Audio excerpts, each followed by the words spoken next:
Okay, we're all mesmerized by what we call holy people. In all cultures, whether they're gurus or, whatever they are, everybody. However, you should know that most people who claim to be holy are not holy. And in a few minutes I'll show you how is this possible and why is it that I'm saying that. How do you become holy? What does it mean to become holy? We already explained numerous times that the only entity that is holy by itself in the universe, in the world, is God. He is the source and only thing that is holy by itself. Nothing is holy. Everything is determined based on its relation to God. How does it relate to God? Even if we say, as the Mishnah says, Eretz Yisrael, the land of Israel, is sanctified from all the other lands of the world, the Mishnah continues, it says, Ubamehi Kedushata, and why is it holy? In the fact that we bring there Tumot or Masot and all the other mitzvot which are associated with the land, therefore the land is holy. In other words, when you don't do the mitzvot, the land is not holy. It's only because something you do. And that's a very interesting concept for us to understand. Holiness is not something that you were born into. Holiness is something that you acquire, that you strive, you acquire. Therefore, if your father was holy, that does not mean that all of a sudden you became holy once your father hit the bucket. That is as far as a Jewish concept as possible. I mean, it's not. It comes from other places. I don't care what it is, but imagine a guy who's like indulging porn, right? His father is a holy man, and he's indulging porn. However, his father has a court of like thousands of Hasidim, and then he dies. So now the kid becomes the second in line, and now he becomes holy. What happened here? That's absolutely not true. It's really far from what it is. The essence of holiness, as we said previously, is the matter of hishtadlut, the effort that you put in. And the effort you put in, of course, as the Mesilat Yesharim brings it also in explaining the Midat HaKdusha. I love the Sefer Mesilat Yesharim. Is the effort that the person would make שיהיה נבדל האדם ונעתק מן החומריות לגמרי, in order for you to separate yourself from materialistic urges altogether. Now, you might tell me this is dangerous, because this is also not Jewish. For example, in the Islam world, they don't have wine, and in Christianity, to become holy, or even in the East, if you're a Buddhist monk, you don't have any sexual relationships, you don't have wives, and you can eat this, and you can eat that, and so on and so forth. And the truth of the matter is, yes, you're right, to a certain extent. That's why comes the Torah and gives us a direct guideline, whether it's diet, whether it's how to interact, to what it is to live a holy life. We as Jewish people have a very, very unique task, and that is to be Goy Kadosh. If we were holy inheritedly, we were born holy, or we'll become holy without any effort on our part, therefore there would not be a commandment in the Torah that calls upon us to sanctify ourselves. V'hit kadashtem. And the Pasuk says, V'hit kadashtem ve'ayitem kedushim. Only when you choose to sanctify yourself, only then you become holy. It's not something you were born. We, as creatures, are, the Midrash tells us that before mankind, There were two types of creatures in the world. I think the Chomat HaLevavot brings that. Two different creatures in the world. One were completely physical, the other one completely spiritual. In other words, there were angels, so-called beings, who were completely spiritual. They don't have food, they're completely spiritual. And then there were animals. An animal, for example, all the animal does is eat all day long.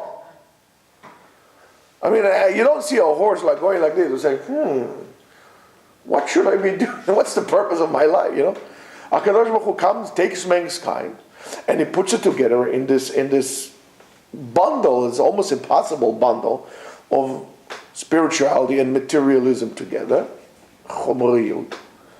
And now we try to make the best out of it. Our job is always, and how do you start doing so? The same thing, and we always say kedusha, kiddushin, blah, blah, blah, the whole entire thing. But the concept is there. When I am mekadesh my wife, I'm making it, everybody aware, I'm making it known, both to myself, to her, and to the rest of the world, that she's separated from the rest of the world to me. And since the husband is the one who is in charge of education, so he's the one who gives an example of kiddushin, he's mekadesh.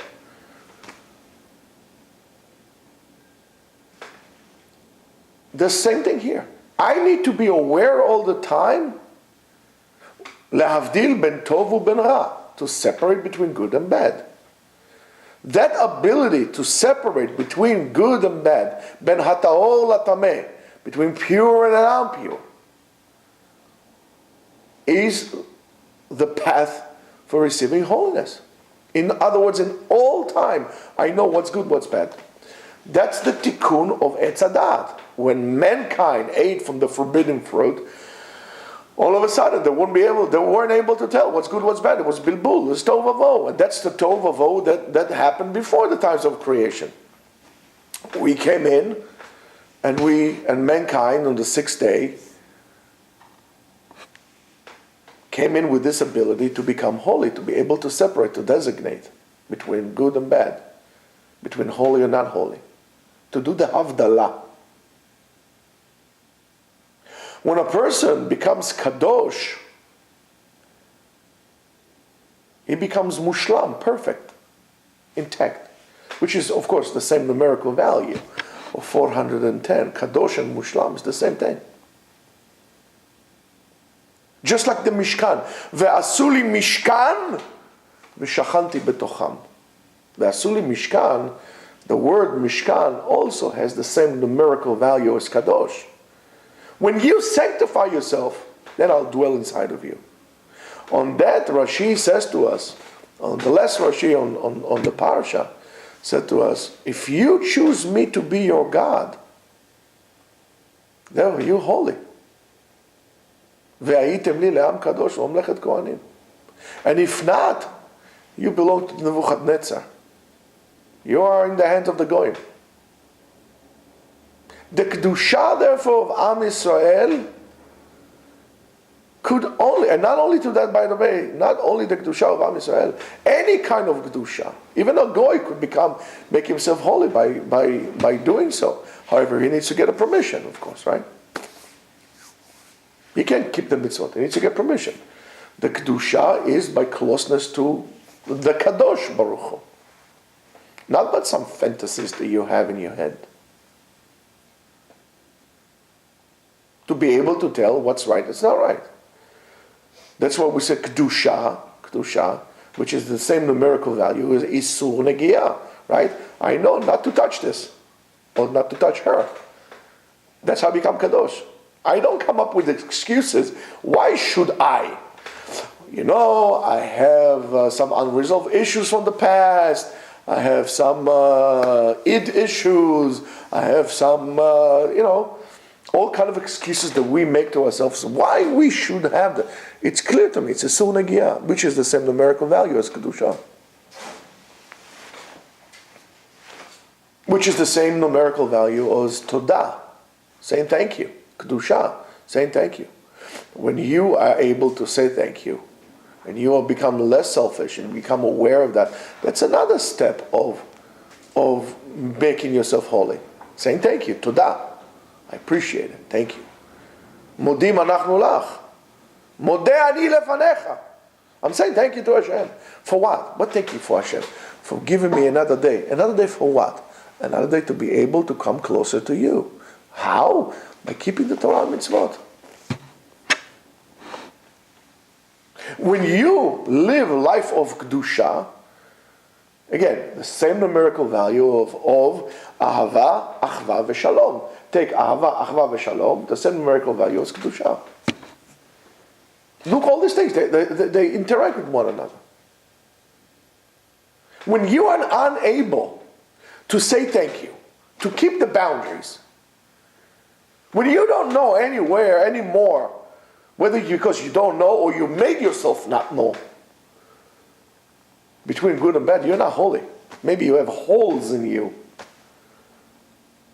but you're not holy. When you all become holy, you become mushlam, perfect. If you want to talk about Kabbalistic lights, you're perfect. Every time you do an avera, imagine you see like this, like they used to have those the lights, when small little, light bulbs. And all of a sudden, one light bulb is missing. You see the whole entire thing, that's a little dark thing. The same thing when you do an avera. There's a little light turned off inside of you. Now, the difference, so therefore, if we're going to say, we're talking about Kedusha, the Mesilat Yesharim writes, V'ineh ha'isha mitkadesh bekedushat bo'o. You are not able to generate any kind of holiness by you, only because the Kedusha of Bo'eh, L'shem yichud kudsha, right? Ma'asav ha'gashmiyim chozrim liot inyanei Kedusha mamash. His materialistic life become spiritual life. V'simanach achilat kodashim. When you eat kodashim, the achila itself is a behemic achila. But when they did the right thing, they used to eat kodashim and nothing happened. Then it became a maaseh mitzvah. And the difference is, the Mesilat Yesharim writes, that the hefresh, the difference between the tahor and the kadosh, between a person who is pure but is not holy, pure but not holy, whatever he needs to do is necessary to him. He needs to eat, he needs to do certain things. You only do so because you have to do it.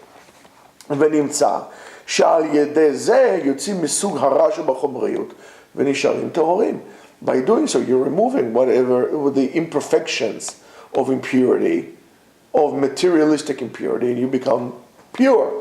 But to become holy, they didn't become. כי אלו היה אפשר בלתם, כבר היה יותר טוב. אך הקדוש ברוך הוא הדבק תמיד לאלוהיו ונפשו מתהלכת, and so on and so forth. If a person directs all his actions towards God, that's his point, then it becomes holy. שכל מעשיו מכוונים אליו יתברך. That's why I told you this so many times. The Shulchan Aruch starts, Shiviti Hashem leneged enai is a klal gadol be'avodat Hashem. Anything that you do is directed towards God. I have God in front of me, contemplating on it, and evaluating my action. Is this action is going to get me closer to God, yes or no?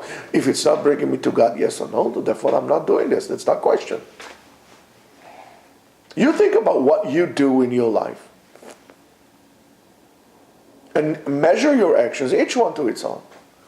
And ask yourself, is what I'm doing really bringing me closer to God? Why am I doing? Why do I want to do this? Because don't tell yourself the stories that you tell others.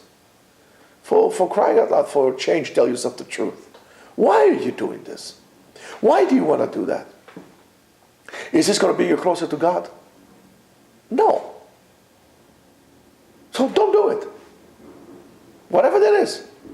Whatever the action will be.